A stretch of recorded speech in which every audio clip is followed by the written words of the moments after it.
Assalamualaikum warahmatullahi taala wabarakatuh. Pertemuan kali ini kita akan membahas tentang materi memperbaiki instrumen dan sistem peringatan untuk kelas 12. Ya, bersama saya Abdullah Darussalam. Buku ini buku dari P4TK ya. Malang, buku informasi teknik dan bisnis sepeda motor ya. Memperbaiki instrumen dan sistem peringatan dengan kode SKKNI-nya Oto.SM02.029.01. Ini buku dari Kementerian Pendidikan dan Kebudayaan, Direktorat Jenderal Guru dan Tenaga Kependidikan ya. Pusat Pengembangan dan Pemberdayaan Pendidikan Tenaga Kependidikan bidang otomotif dan elektronika tahun 2018.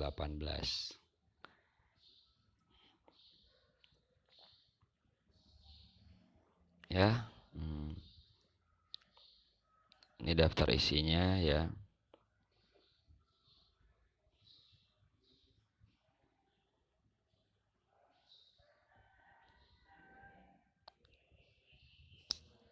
Ya, bab satunya itu pendahuluan, tujuan diadanya buku ini, modul ini, yaitu siswa atau peserta didik diharapkan mampu mengidentifikasi kompetensi yang dibutuhkan untuk menguji dan memperbaiki instrumen serta sistem peringatan tanda bahaya. Instrumen dan sistem peringatan termasuk indikator, alat pengukur, lampu peringatan, termasuk lampu kecil ya. Sistem mematikan mesin, engine shutdown pada sepeda motor 2 langkah dan 4 langkah. Adapun tujuan mempelajari unit kompetensi ini yaitu untuk memfasilitasi peserta sehingga pada akhir pembelajaran ya diharapkan mampu 1. Menguji sistem atau komponen-komponen dan mengidentifikasi kesalahan atau kerusakan pada sistem instrumen dan sistem peringatan.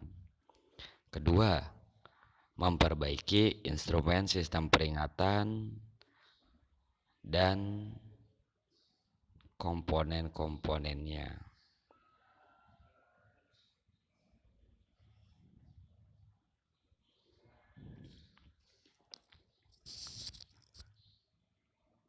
Kita masuk ke materi yang bab 2 ya. Menguji sistem atau komponen-komponen dan mengidentifikasi kesalahan atau kerusakan.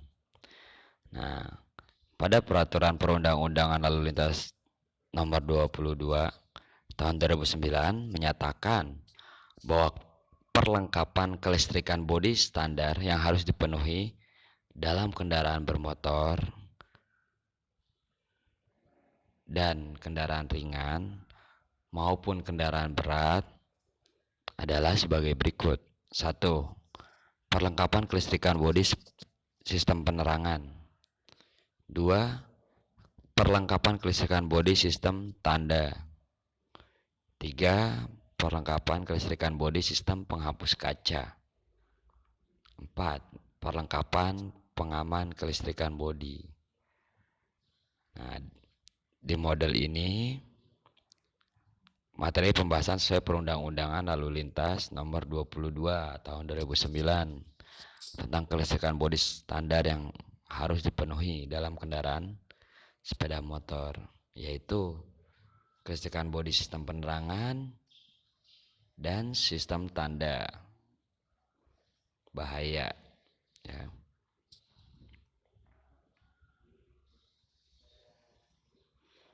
Kemudian pengetahuan yang diperlukan untuk menguji sistem atau komponen-komponen dan mengidentifikasi kesalahan atau kerusakan. Nah, biasanya sepeda motor itu sudah dilengkapi dengan lampu-lampu indikator ya. ada lampu tanda jarak jauh, ada lampu speedo, ada lampu mal, indikator lem, ya, lampu indikator injeksi, lampu kegagalan fungsi ya. Kemudian ada lampu tanda air radiator, suhu, dan macam-macam dan yang lainnya ya. Lampu-lampu indikator tersebut biasanya terletak di panel instrumen yang menyatu dengan speedometer serta tachometer. Ya, bentuknya berupa lambang-lambang khusus dan menandai beberapa bagian dari sistem sepeda motor. Nah, bagian sistem instrumen dan tanda peringatan sepeda motor meliputi antara lain sistem penerangan, lightning system, ya,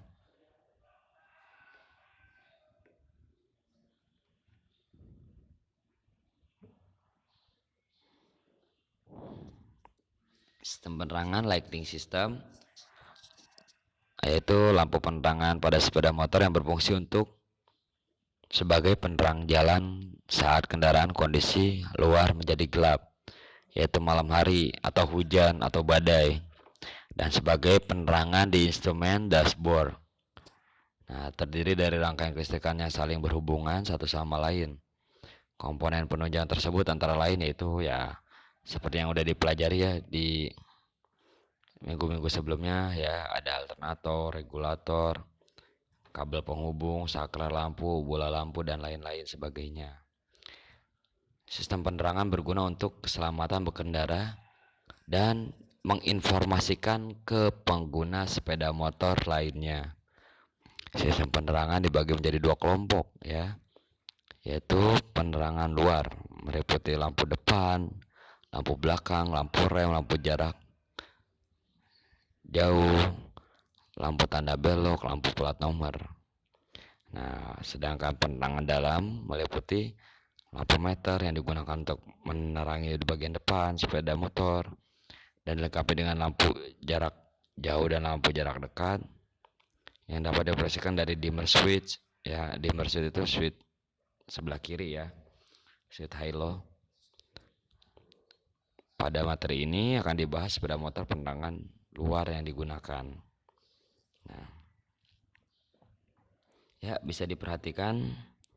Nah, ini letak-letak komponen instrumen dan peringatan. Nah, ini tipe motor vario ya, motor vario. Nah, saklarnya ada di sebelah kiri, saklar lampu sen di bawah saklar lampu dimmer, lampu jarak jauh. Kemudian tombol klakson di bawah lampu sen. Terus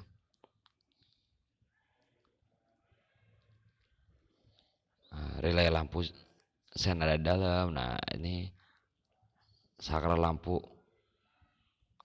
rem belakang. Nah, itu switchnya ya, switch yang ada di handle. Kemudian saklar lampu, tombol starter, kunci kontak, klakson. Nah, ada di depan, kunci kontak dan klakson. Kemudian ignition control module, nah ICM. Nah, itu di tengah ya. Nah, terus ada di untuk vario itu ada engine coolant temperature ECT, sensor suhu cairan pendingin mesin, dan tidak lupa seat stand switch ya, switch standar samping.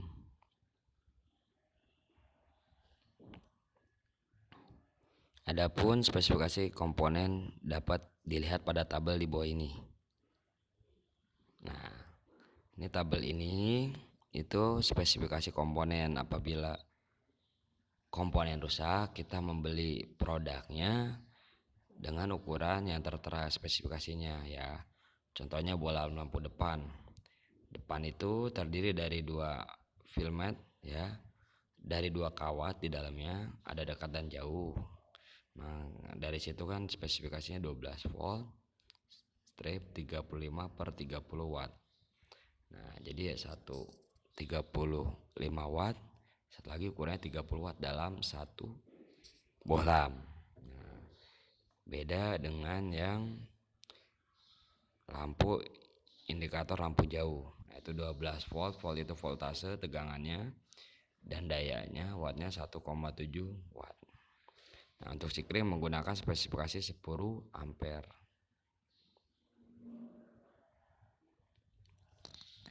Kemudian pengujian sistem penerangan lighting switch dapat dilakukan dengan cara sebagai berikut ya. Pertama, dari pengujian baterai. Pada sistem penerangan menggunakan sumber tegangan baterai perlu diperiksa dalam perbaikan jika ada kerusakan di sepeda motor, terutama pada jaringan kelistrikan ya. Pengujian baterai dapat dilakukan dengan cara sebagai berikut. Satu, pengujian langsung dengan cara kunci kontak posisi on, tekan saklar starter motor, kemudian starter dapat memutar poros engkol mesin, berarti kondisi baterai masih bagus. Jika motor starter tidak kuat memutar poros engkol baterai, berarti baterai perlu diperbaiki dengan cara dicas. Nah, ini pengujian langsung, jadi langsung itu pengujian baterai dengan cara digunakan. Kemudian yang kedua dengan cara pengujian dengan avometer atau alat ukur. Nah, langkah-langkah sebagai berikut. Ukur voltase baterai dengan menggunakan digital multimeter yang banyak dijumpai di pasar ya, beli. Nah, tegangan baterai 20 derajat Celcius penuh, yaitu sekitar di atas 12,8 volt.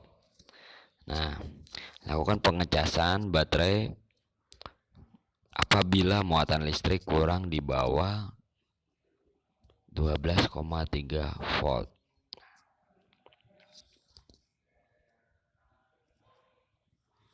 Kemudian pengujian saklar utama lampu. Nah, dilakukan dengan cara menggunakan avometer ya. Nah, pemeriksaan dengan menggunakan avometer, selektor di posisi pada posisi hambatan 1x. Jadi di situ kalian pilih yang OHM atau hambatan, yang gambarnya tapal kuda atau huruf U kebalik. Kemudian lepaskan konektor saklar utama dan pasang avo colok merah dicolokkan pada konektor saklar utama dan colok hitam di konektor tengah saklar. Periksa jarum avometer tidak bergerak, sedang gerakan saklar utama pada setir kemudi posisi lampu. Hasil pembacaan avo jarum avo bergerak. Bila tidak bergerak, saklar rusak, ganti. Sesuai spesifikasi ganti. Untuk menghubungkan antar kabel di saklar lampu utama dan lampu kota dapat dilihat pada tabel di bawah ini. Nah, jadi seperti ini ya. HL itu arus utamanya arus input. Nah, outputnya itu ada dua, satu low, satu high. Nah, low itu untuk jarak dekat, warnanya putih. High itu untuk jarak jauh, warnanya biru. Nah, jadi pada saat high dan low itu harus bisa terhubung juga dengan posisi saklar di dimmer di lampu jarak dekat. Kemudian pada saat jarak jauh, HL dengan high itu naik ya, sedangkan dengan low tidak. Pada saat mesin sepeda motor hidup, nah pada saat mesin sepeda motor hidup, geser ya saklar lampu utama, lampu akan menyala untuk lampu dekat. Untuk menghidupkan lampu jarak jauh, gerakan saklar lampu jauh. Nah, mesin sepeda motor tetap dalam kondisi hidup dan fungsi lampu depan, tekanan saklar lampu jauh. Lampu jauh akan hidup, berarti kondisi baik untuk saklar dim. Untuk pengujian saklar lampu jauh dekat dim dapat menggunakan avometer dengan cara melihat tabel di bawah ini. Nah, terlebih dahulu lepas cover lampu dan konektor lampu. Nah, ini tabel ini fungsinya untuk pengecekan ya, menggunakan hambatan, menggunakan avometer ya. Saklar lampu utama. Nah, saklar lampu utama itu dia memiliki 3 kabel ya. Kabel utama yang pusat, kemudian coklat. Nah, dari kuning dan coklat. Nah, coklat ini yang diteruskan ke sorry ada dua ya ini mah ya, karena tipe yang lama ada dua. Nah coklat ini diteruskan ke saklar lampu jarak jauh dan kemudian diteruskan ke saklar lampu belakang.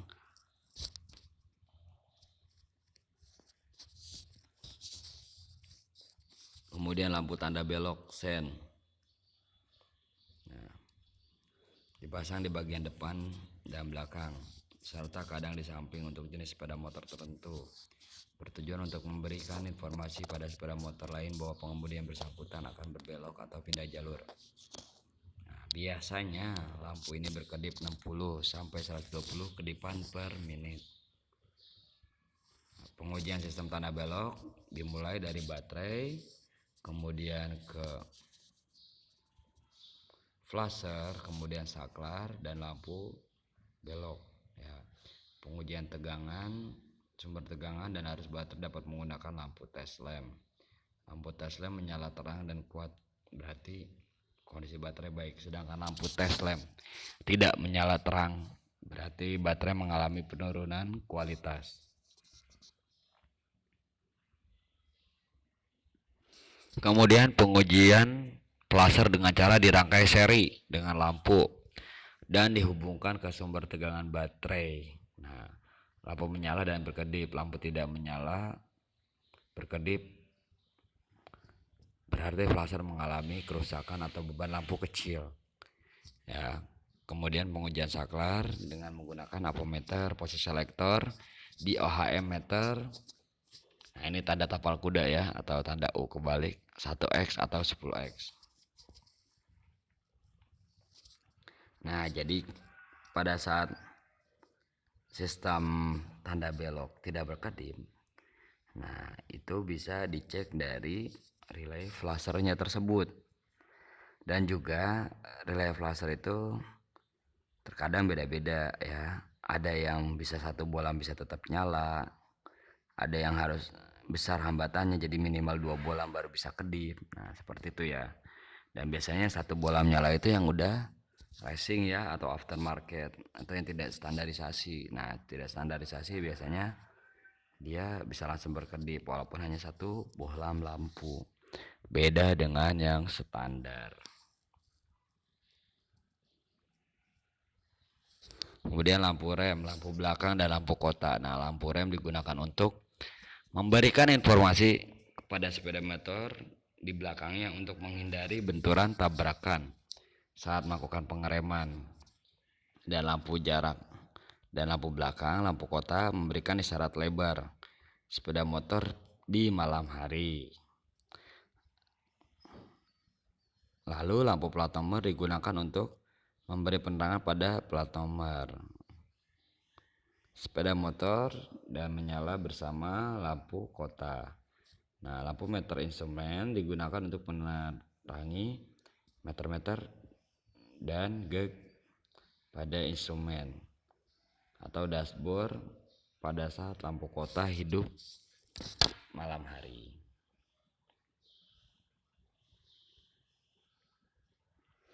Pemeriksaan rem sebelum berkendara dilakukan. Pengecekan fungsi lampu rem dengan cara kunci kontak dinyalakan dan diinjak rem belakang atau tekan tuas rem depan.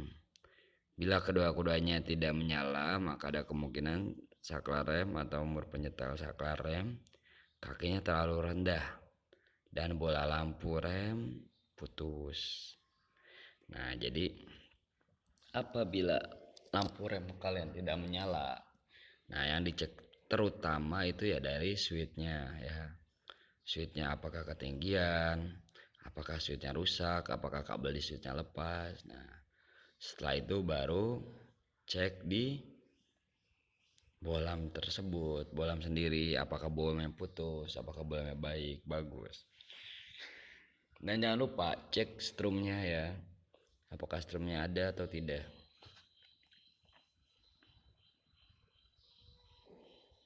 Lampu belakang dan lampu kota menyala secara bersamaan saat saklar utama digerakkan. Tidak menyala kedua lampu disebabkan oleh alternator untuk lampu tidak berfungsi atau rusak. Nah, pemeriksaan menggunakan avometer, posisi hambatan 1X. Ya, lepas konektor untuk pembangkit tegangan dan pasang avo. Colok merah dicolokkan pada kumparan pembangkit tegangan dan colok hitam di bodi atau massa. Ukur hasil pembacaan avo. Bila ukuran hambatan lilin tidak sesuai dengan spesifikasi, maka perbaiki, ganti ya. Kemudian saklar utama lampu. Pemeriksaan dengan menggunakan avometer, selektor di posisi hambatan 1X sampai 1K. Lepas konektor saklar utama dan pasang avo, colok merah dicolokkan pada konektor saklar utama dan colok hitam di konektor tengah saklar. Periksa jarum avometer tidak bergerak, gerakan saklar utama pada setir, kemudian posisi lampu kota. Hasil pembacaan avo, jarum avo bergerak, bila tidak bergerak saklar rusak, ya ganti sesuai spesifikasi. Untuk hubungan antar kabel di saklar lampu utama dengan lampu kota, nah kita lihat tabel di bawah ini. Nah, ini ya, jadi arusnya itu ya yang dari HL itu warna coklat, itu terbagi menjadi dua ya, antara low atau antara high. Nah,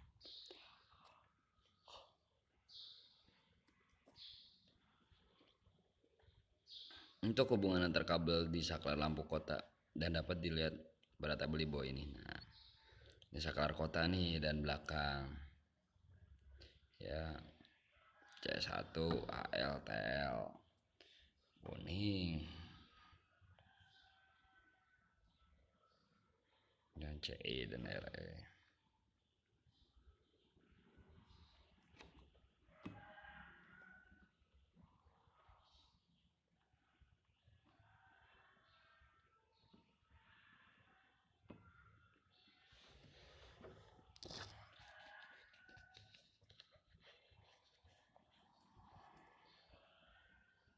Kemudian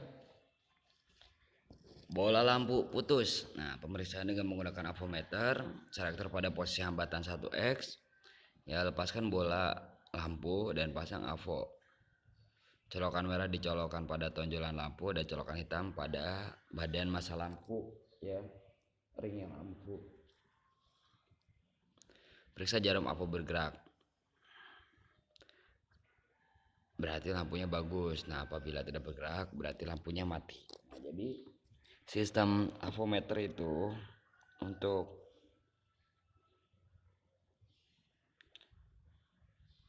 hambatan itu tergantung dari OHM tersebut ya, dan juga pada saat dia dekat atau banyak dan masih bagus ya, nah itu dia akan naik ya, bergeser. Kemudian ada lampu indikator kecepatan gigi ya, pada tampilan pada panel instrumen bisa dilengkapi juga dengan gigi persneling atau netral.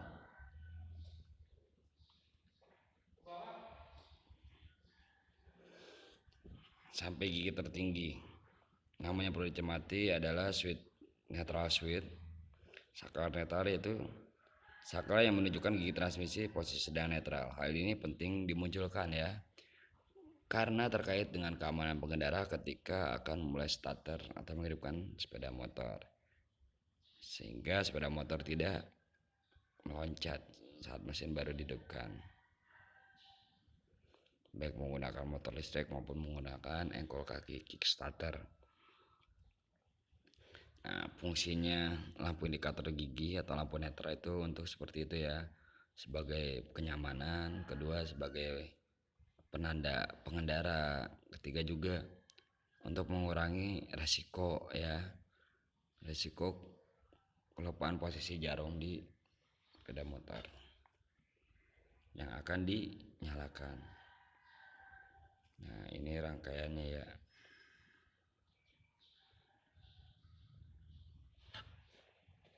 Ini rangkaian Nah, switch netral, kemudian dengan switch kopling ya, dan switch standar samping.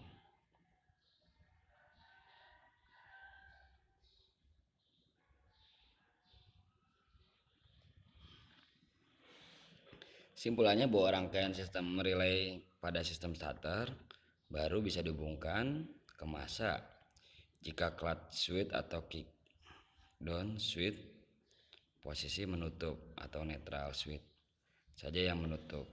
Nah, clutch switch ini menutup jika kopling sedang ditarik.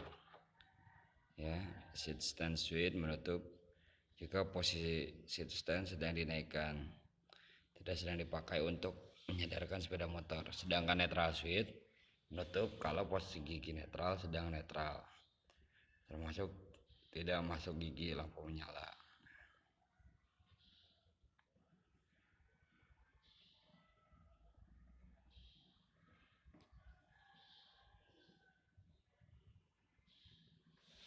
Nah, ini hubungan saklar gigi ya.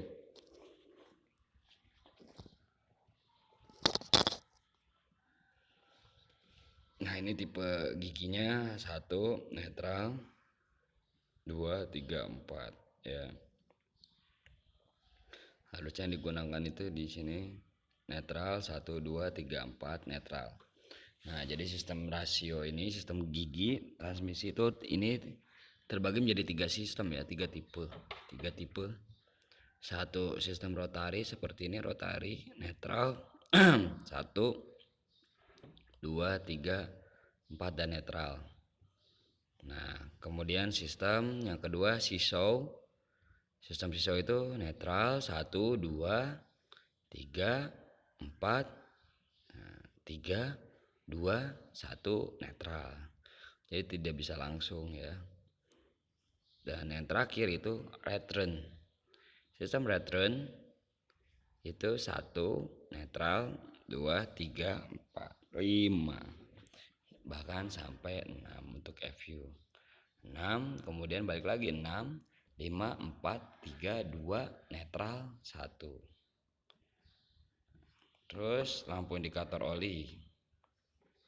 Nah, ini biasa ditujukan untuk motor 2 tak ya, agar oli sampingnya tidak habis, karena oli samping itu termasuk komponen yang sangat penting ya untuk sepeda motor 2 tak.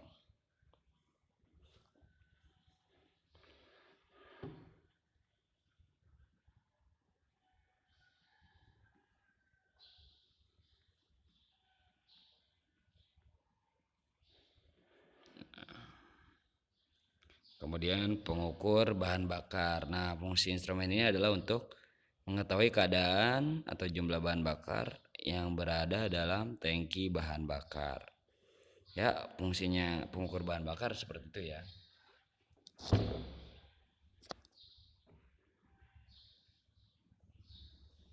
Nah, ini terdiri dari beberapa tipe ya.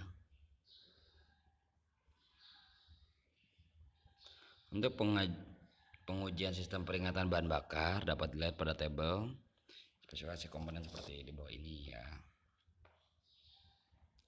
Baterai menggunakan baterai kapasitas 12 volt 5 ampere hour. Kebocoran arus terisi penuh 0,1 mA max.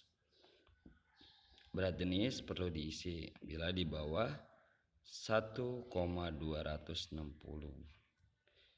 Nah, alir arus pengisian untuk pengisian normal 1,270 sampai 1,290. Sedangkan cepat 4,0 ampere sampai 0 atau 0,5 hor.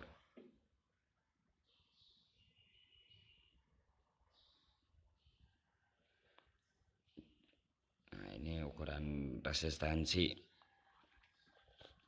antar terminal indikator bahan bakar sebagai berikut. Nah, di sini udah jelas ya. Warna hijau strip biru dengan kuning itu kalau full 42,6 strip sampai dengan 706 ohm. Apabila kosong 23 sampai 43 ohm ya. Itu disebutnya ohm.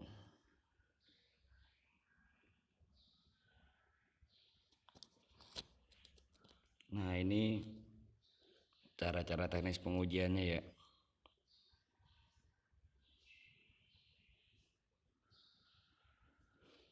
Nah, pertama tahan geser pelampung ya. Tahanan geser pelampung yang dicek ya. Kedua, tahanan indikator bensin dashboard. 7. Lampu mesin, panas mesin.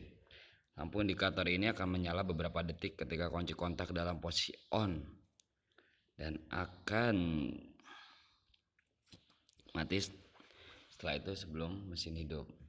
Jika lampu indikator berkedip, maka ada yang sedang mengemudi, menunjukkan bahwa sepeda motor Anda terlalu panas ya. Yang perlu Anda lakukan ketika indikator temperatur mesin hidup yaitu bersama cek temperatur ya, pengukur suhu temperatur.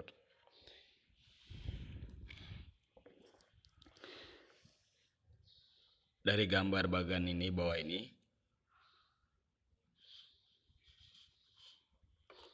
suatu pengukuran temperatur yang bekerja secara elektris.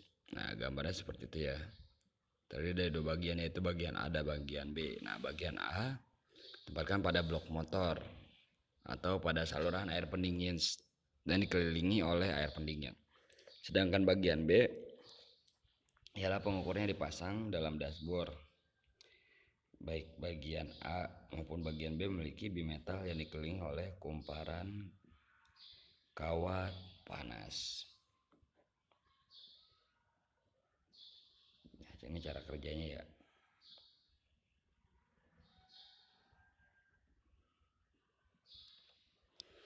Nah, ini lampu indikator temperatur ya.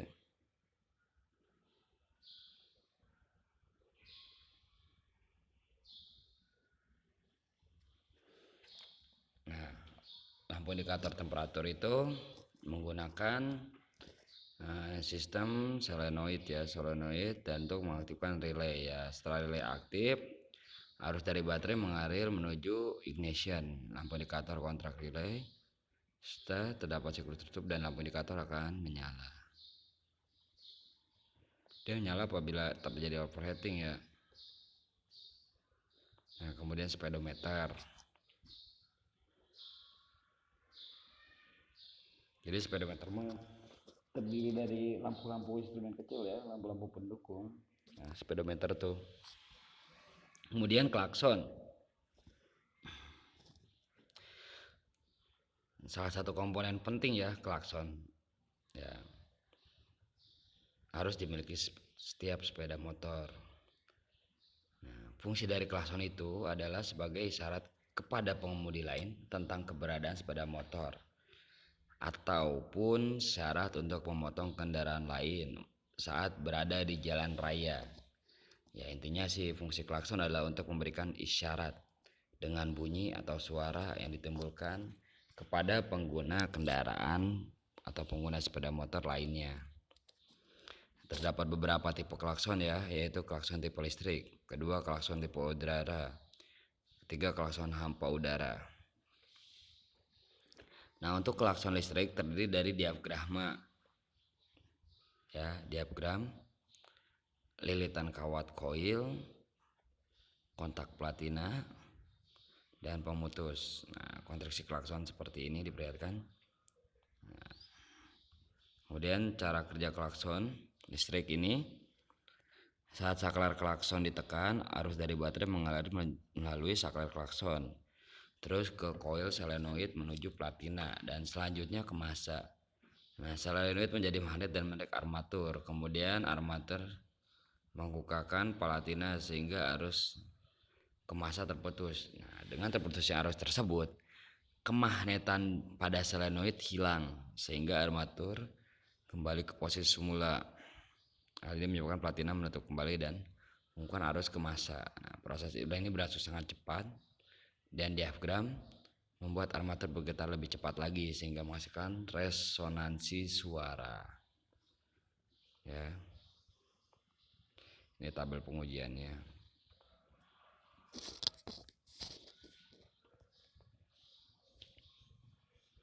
Yang terakhir tachometer ya.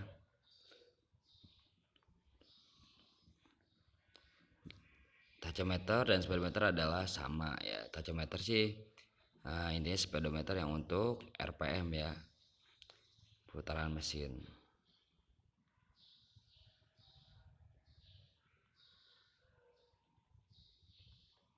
Kemudian engine cut off.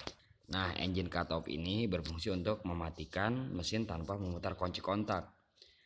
Ya, dinilai lebih praktis dan lebih aman. Ya, karena praktisnya itu karena kita tidak perlu memutar kunci atau mematikan kendaraan. Dan kita bisa mematikan hanya secara sementara ya. Sebentar saja, ceprek, mati. Kita ke warung, minggir ke warung. Nah, kemudian hidupin lagi, tinggal cekrek, starter. Sungguh praktis ya, simple jika diberikan engine cut off. Nah, engine cut off itu sendiri biasanya ada di motor-motor tipe sport ya, dan juga motor tipe lama. Nah, ini yang ada tipe lama ya, contohnya seperti Shogun 110 kan ada, Suzuki ya, tipe Suzuki lama itu ada. Nah,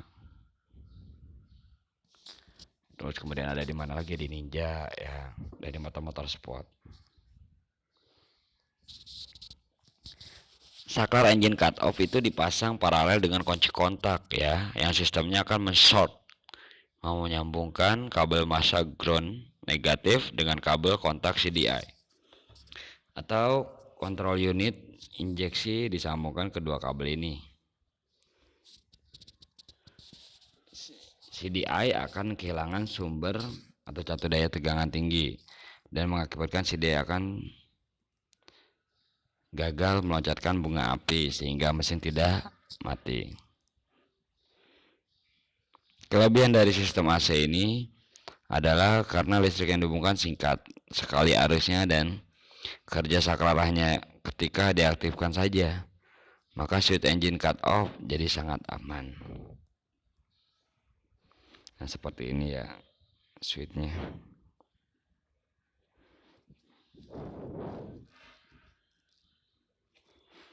Nah, kemudian ini rangkaiannya ya.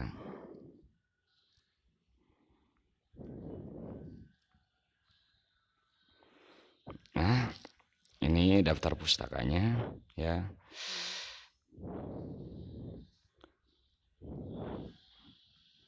Kemudian penyusunnya dari Bapak Koko Prihandoko. Oke, cukup sekian pertemuan tentang instrumen ya, materi kali ini. Saya mohon maaf apabila ada pengucapan kesalahan kalimat maupun kata, baik yang sengaja maupun tidak disengaja ya. Terima kasih. Wassalamualaikum warahmatullahi taala wabarakatuh.